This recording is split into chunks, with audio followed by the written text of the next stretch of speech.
बच्चों, कैसे हो? आशा करता हूं कि आप लोग बहुत अच्छे होंगे, स्वस्थ होंगे, मस्त होंगे और बोर्ड एग्जाम्स की तैयारी में प्यारे बच्चों पूरी तरह से व्यस्त होंगे। तो प्यारे बच्चों, आज की क्लास में हम पढ़ाने वाले हैं आपको कॉलिगेटिव प्रॉपर्टीज, अनुसंख्य गुणधर्म। और इससे पिछली क्लास में हमने आपको पढ़ाया था राउल्ट का नियम और आदर्श और अनादर्श विलयन पढ़ाए थे बच्चों। और आज की क्लास में हम कॉलिगेटिव प्रॉपर्टीज की शुरुआत करते हैं। तो सबसे पहले ये समझेंगे कि ये अणुसंख्य गुणधर्म बच्चों होते क्या हैं। यानी विलयन के ऐसे गुण जो विलय के अणुओं की संख्या पर निर्भर करते हैं, ना कि उसकी प्रकृति पर। ना कि उसकी प्रकृति पर क्या कहलाते हैं बच्चों? अणुसंख्य गुणधर्म कहलाते हैं। ये कितने प्रकार के होते हैं बच्चों?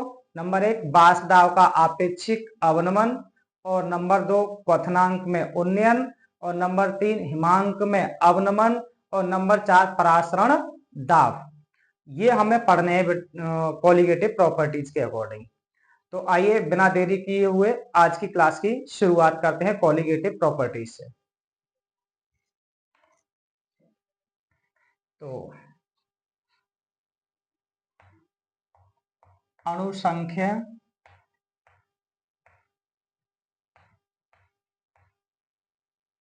गुणधर्म।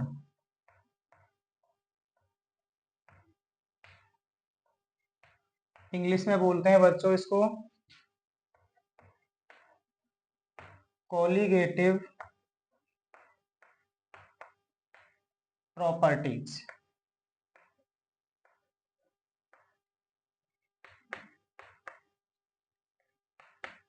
Colligative properties. तो हमने बताया आपको विलयन के ऐसे गुण जो विलय के अणुओं की संख्या पर निर्भर करते हैं, उसकी प्रकृति पर नहीं। क्या कहलाते हैं बच्चों? अणुसंख्य गुणधर्म कहलाते हैं। यहां से एक नंबर में बोर्ड एग्जाम्स में बहुविकल्पी पूछ लिया जाता है बच्चों। तो लिखते हैं विलयन के ऐसे गुण जो विलय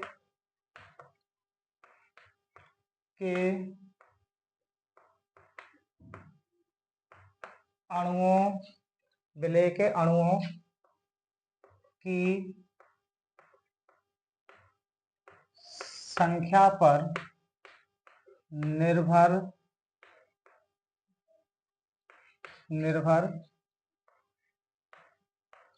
करते हैं, जो विलय के अणुओं की संख्या पर निर्भर करते हैं,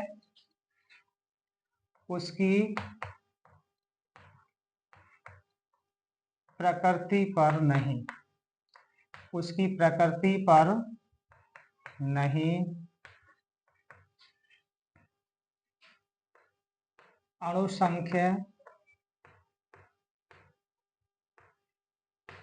गुणधर्म कहलाते हैं।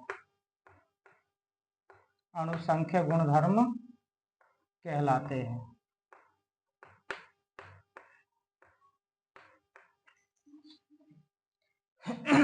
ये निम्न प्रकार के होते हैं। ये निम्न प्रकार के होते हैं।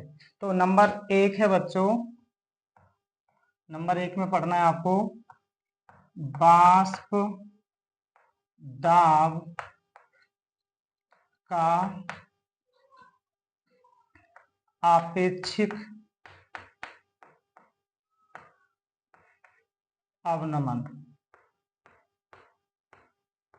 बाष्प दाब का आपेक्षिक अवनमन, इसको हम इंग्लिश में बोलते हैं रिलेटिव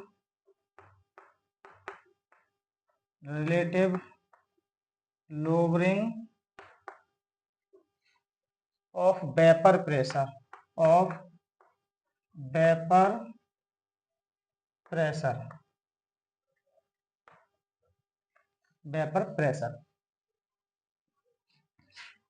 सेकंड नंबर पर है बच्चों क्वथनांक का उन्नयन, क्वथनांक का उन्नयन, इसको हम इंग्लिश में बोलते हैं बच्चों एलिवेशन ऑफ बॉइलिंग पॉइंट।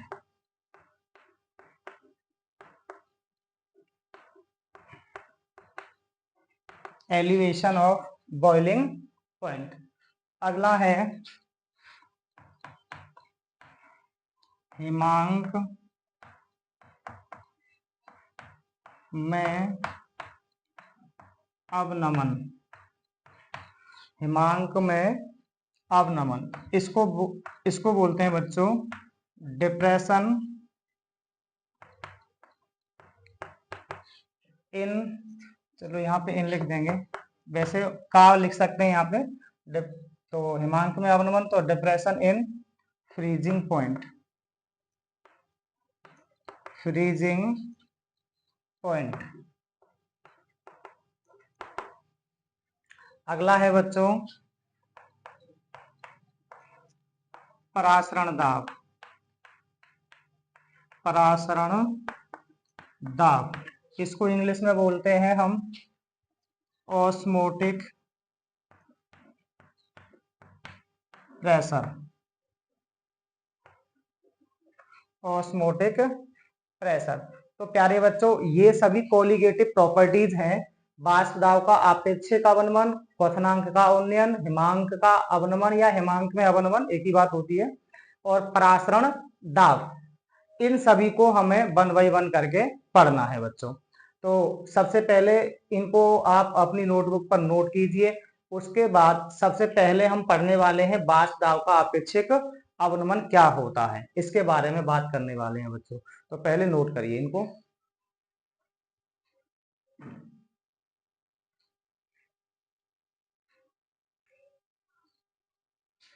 तो आपने नोट कर लिया होगा बच्चों।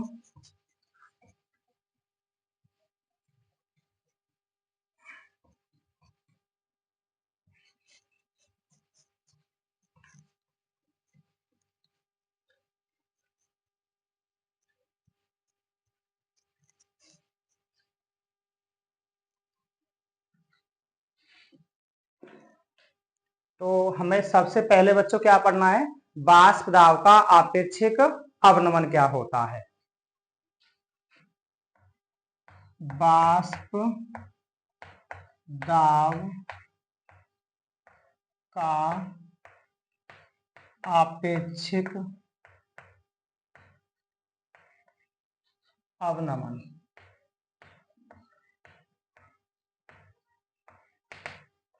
क्या बोलेंगे बच्चों इसे, relative lowering of vapour pressure, of vapour vapour pressure, vapour pressure. तो क्या पढ़ना है बच्चों, वाष्प दाब का आपेक्षिक अवनमन, यानी वाष्प दाब का आपेक्षिक अवनमन होता क्या है। पहले आप लोगों ने वाष्प दाब को पढ़ा था, और अवनमन, अब बात करते हैं हम अवनमन। अवनमन मीन्स होती है बच्चों कमी, क्या होती है, कमी, अर्थात वाष्प दाब में कमी कैसे आएगी, जब हम किसी भी विलायक में कोई अवाष्पशील विलय मिलाते हैं बच्चों, क्या मिलाते हैं, अवाष्पशील विलय मिलाते हैं, तो कणों की संख्या बढ़ जाती है। तो कणों की संख्या बच्चों क्या होती है, बढ़ जाती है, जिससे प्रत्येक कण पर ऊर्जा का मान जो होता है बच्चों घट जाता है। और जब प्रत्येक कण पर ऊर्जा का मान घट जाएगा तो उनकी गतिज ऊर्जा घट जाएगी, गतिज ऊर्जा घटेगी तो वो स्वतंत्र तल पर टक्कर धीरे से मारेंगे, और जब टक्कर वो धीरे से मारेंगे तो उनका वेग भी बच्चों घट जाएगा, और जब वेग घट जाएगा तो उनका वाष्प दाब भी घट जाएगा। और यदि वाष्प दाब घटा, मतलब कणों की संख्या बढ़ने के कारण वाष्प दाब में जो कमी आई, उसी को बच्चों हम क्या कहते हैं, वाष्प दाब में अवनमन कहते हैं। क्या कहते हैं, अवनमन, मतलब मीन्स कमी होती है। अवनमन मीन्स क्या होती है बच्चों, कमी होती है। तो इसको आइए लिखते हैं, जब किसी विलायक में, जब किसी विलायक में कोई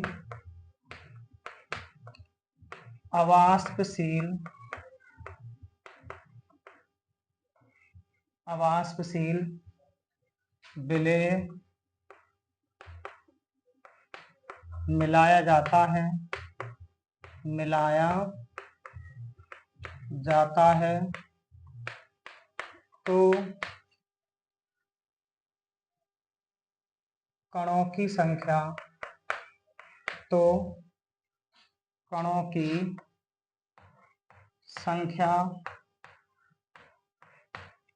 बढ़ जाती है, जिससे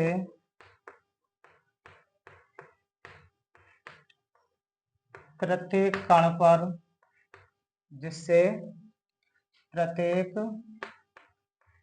पर ऊर्जा का मान घट जाता है। इसलिए वे स्वतंत्र तल पर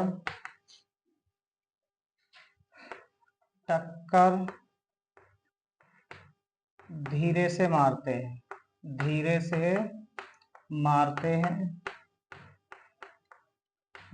हैं। इसलिए उनका वाष्प दाब भी कम हो जाता है।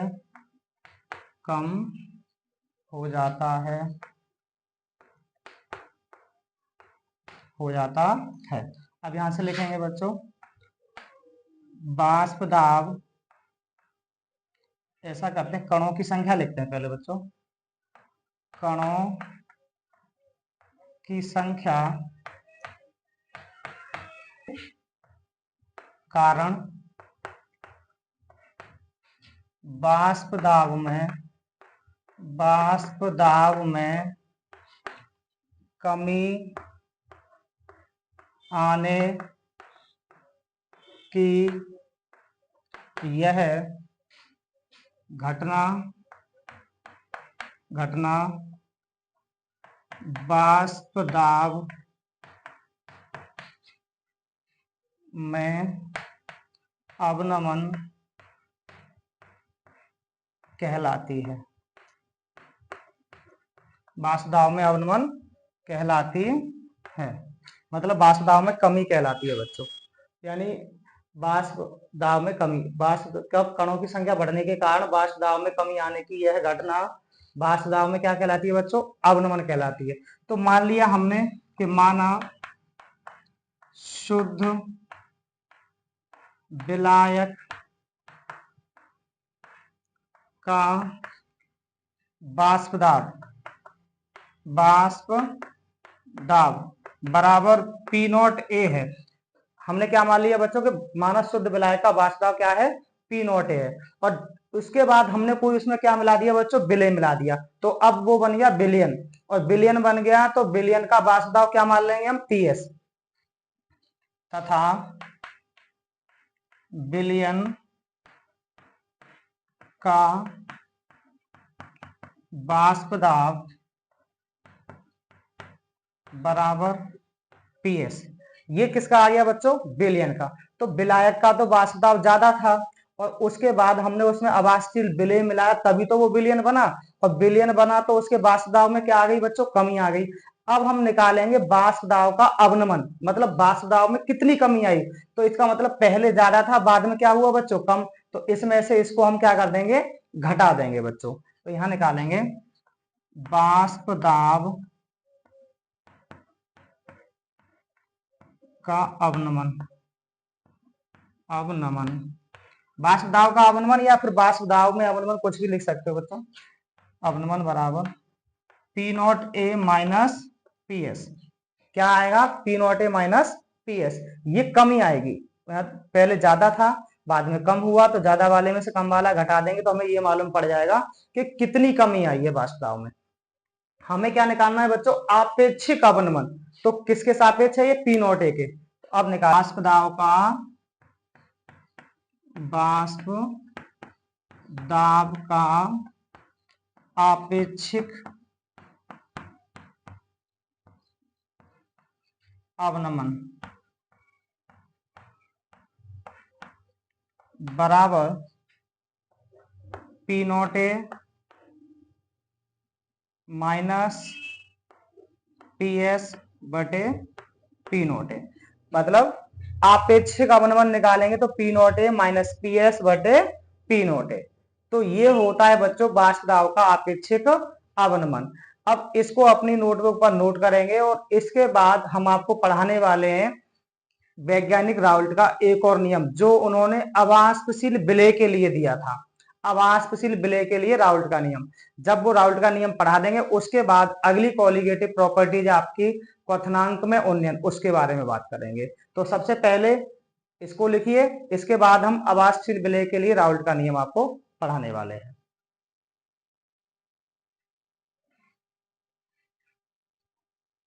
तो आपने नोट कर लिया होगा बच्चों इसे। अब इसके बाद हम पढ़ने वाले हैं अवाष्पशील विलय के लिए राउल्ट का नियम क्या है। अवाष्पशील विलय के लिए राउल्ट का नियम।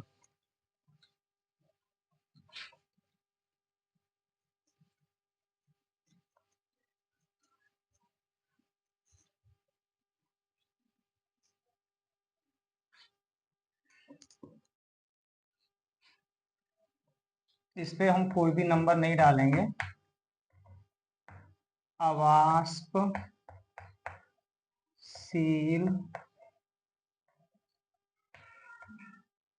विलय के लिए राउल्ट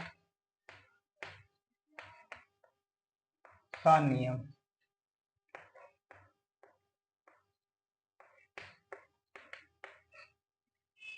तो वैज्ञानिक राउल्ट ने अवाष्पशील विलय पर क्या बताया था कि जब हम किसी विलायक में कोई अवाष्पशील विलय मिलाते हैं तो वाष्प दाब का जो आपेक्षिक अवनमन होता है, जो अभी हमने निकाला था वाष्प दाब का आपेक्षिक अवनमन, वो विलय के मूल प्रभाज के क्या होता है बच्चों? बराबर होता है। विलय के मूल प्रभाज के बराबर होता है। कब? जब किसी विलायक में कोई अवाष्पशील विलय मिलाया जाता है तो वाष्प दाब का आपेक्षिक अवनमन विलय के मूल प्रभाज के क्या होता है? बराबर होता है। यही स्टेटमेंट था इनका। इस नियम के अनुसार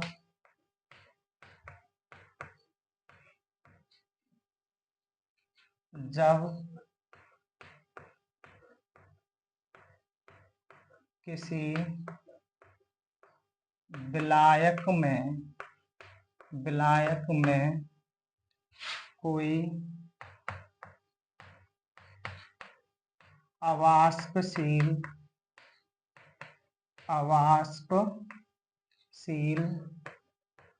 विलय मिलाया जाता है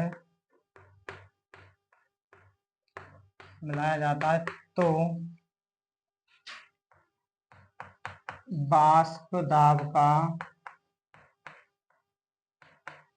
आपेक्षिक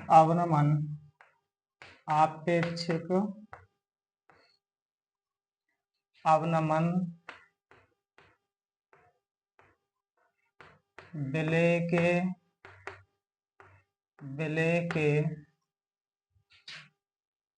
विलय के मूल प्रभाज के बराबर होता है। विलय के मूल प्रभाज के बराबर होता है। यानी जब किसी विलायक में कोई अवाष्पशील विलेय मिलाया जाता है तो वाष्प दाब का अपेक्षिक अवनमन विलेय के मोल प्रभाज के बराबर होता है। वाष्प दाब का अपेक्षिक अवनमन क्या होता है बच्चों? अभी हमने बताया था आपको, P naught A minus P S upon P naught ए, और किसके बराबर होता है ये अवनमन? विलेय के मोल प्रभाज के। और विलेय का मोल प्रभाज क्या होता है बच्चों? चाई। हमने मोल अंश में आपको बताया था कि विलेय का मोल अंश क्या होता है? चाई। तो ये चाई बी के बराबर होगा। तो एक तो फॉर्मूला आपका ये बन गया न्यूमेरिकल को सॉल्व करने के लिए। और अगर इसको हम और आगे बढ़ाएंगे तो चाई बी की वैल्यू रख सकते हैं। चाई बी बराबर होता है बच्चों एन बी बट्टे N A plus N B. यानी कि यहां पर हम लिख सकते हैं कि P naught A minus P S बटे पी नॉट ए बराबर, इसकी वैल्यू क्या होती है बच्चों? विलेय के मोलों की संख्या बटे कुल मोलों की संख्या, अर्थात N A plus N B. ये भी आपका एक सूत्र बन गया। इसके द्वारा भी न्यूमेरिकल सॉल्व होंगे बच्चों। अब बात करते हैं कि यदि कोई तनु विलयन दिया हो, तनु विलयन का कोई क्वेश्चन हमें सॉल्व करना हो, तब हम क्या करेंगे? तो तनु विलयन में जो विलेय के मोलों की संख्या होती है वो ना के समान हो जाती है। जब कोई विलयन बहुत तनु होता है तो विलेय के मोलों की संख्या बच्चों क्या हो जाती है? ना के समान हो जाती है। तो हम इसको और आगे बढ़ा सकते हैं। यहाँ पे लिख सकते हैं किसी तनु विलयन के लिए जो एनबी है बच्चों, विलेय के मोलों की संख्या है, वेरी वेरी लेस देन होती है N A. Very very less than N A मतलब एनए से बहुत छोटी होती है, बहुत कम मान होता है इसका। इसलिए हम एनए प्लस एन बी बराबर क्या मान सकते हैं? दोनों की जगह हम क्या मान लेंगे बच्चों? एनए मान लेंगे। जब इसकी वैल्यू ना के समान ही होगी तो हम इन दोनों की जगह क्या मान लेते बच्चों? एनए। किसमें? तनु विलयन में केवल, और बाकी सभी केसों में इसको लगाएंगे। तो अब जब ये एनए हो जाएगा तो ये कितना बनेगा बच्चों? P naught A minus P S बटे पी नॉट ए बराबर एन बी बटे एन ए हो जाएगा बच्चों। और एन बी क्या होती है बच्चों? विलेय के मोलों की संख्या, और एन ए क्या है? विलायक के मोलों की संख्या। और विलेय के मोलों की संख्या बराबर क्या होती है? विलेय की मात्रा बटे विलेय का अणुभार, अर्थात डब्ल्यू बी बटे एम बी। और विलायक के मोलों की संख्या क्या होगी? डब्ल्यू ए बटे एम ए। तो इसकी जगह हम क्या रख सकते हैं बच्चों? P naught A minus P S बटे पी नॉट ए बराबर एनबी की जगह क्या रख सकते हैं हम बच्चों? डब्ल्यू बी बटे एम बी। ये तो हमने पिछली क्लासों में आपको सिखाया है ये सारे फॉर्मूले। और एन ए बराबर क्या हो जाएगा? डब्ल्यू ए बटे एम ए। अब ये वाला बटा सबसे ऊपर जाएगा और ये वाला यहाँ पे आ जाएगा बच्चों। तो ये कितना बन जाएगा? P naught A minus P S बटे P naught A equal to W B गुणा एम ए बटे एम बी गुणा डब्ल्यू ए।